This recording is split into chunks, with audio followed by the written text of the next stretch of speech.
Canal Supporter, bonjour, bienvenue dans cette édition. Revenons sur la défaite du Paris Saint-Germain face à Grenoble, 4-0. À ce propos, vous pouvez voir le résumé du match Grenoble-Paris Saint-Germain sur notre web TV canalsupporter.com. La réaction d'Antoine Camboré, l'entraîneur du Paris Saint-Germain, ne s'est pas fait attendre. Il est très remonté. En effet, pour lui, la chance des jeunes n'a pas été au rendez-vous. Il dit que ce n'était pas des benjamins, mais il s'agissait bien de joueurs professionnels. D'ailleurs, une phrase est plutôt assez étonnante. On a joué un match amical face à une équipe de Ligue 1, pour dire. Enfin, il dit aussi également que pour lui, il s'attendait à autre chose, même s'il n'est pas complètement étonné de ce genre de réaction. Il insiste même en disant que s'il avait pu changer l'ensemble des joueurs, eh bien, il ne se serait pas gêné.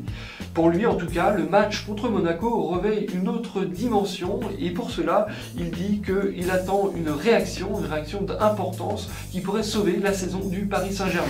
Passons au match Paris Saint-Germain-Monaco, la finale de la Coupe de France. Stéphane Ruffier, le gardien monégasque, s'est blessé à l'entraînement avant son match Monaco-Le Mans. Va-t-il revenir et garder les buts de Monaco? Lui qui a été infranchissable dans les matchs du Paris Saint-Germain face à Monaco cette saison.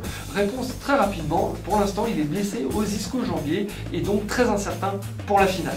Frédéric Thirier, le président de la Ligue de football, a convié le Big Four, les présidents du Big Four de Ligue 1, à déjeuner avec lui pour évoquer les problèmes importants de Ligue 1, à savoir une répartition plus juste des droits télévision, également une Ligue 1 à 18 clubs, et enfin un mode de gouvernance du football professionnel.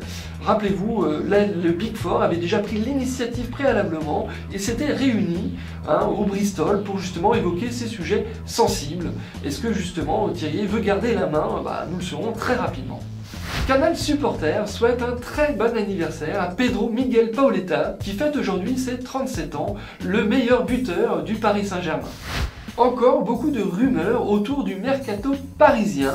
En effet, la première piste mène à Papa Bouba Diop, le milieu défensif sénégalais de 31 ans, aurait été proposé par Portsmouth, club en grande difficulté financière au Paris Saint-Germain. La deuxième piste mène à Issa Dia, le joueur nancéen, le milieu offensif attaquant, serait du coup sur les tablettes du Paris Saint-Germain. Il a reçu un bon de sortie de la part de son club.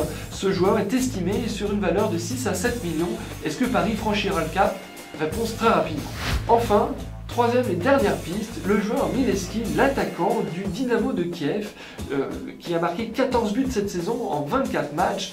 Un joueur de 25 ans, 1m90, 78 kg, plutôt un bon athlète, est estimé autour de 10 millions d'euros et son contrat court jusqu'en 2011. Une information qui n'est pas à prendre à la légère puisque le président Surkis, le président du Dynamo de Kiev, a déclaré sur un média, Sport Sengdoya, qu'il était au courant des intérêts de plusieurs clubs de L1 dont le Paris Saint-Germain, et il dit surtout que s'il y a une offre intéressante, il y réfléchirait et pourquoi pas laisserait partir son joyau. Cette information est à ne pas prendre à la légère parce que France Football a révélé que Guillaume Waro pourrait quitter le Paris Saint-Germain. En effet, il a une clause dans son contrat qui pourrait lui permettre de le faire. À bientôt.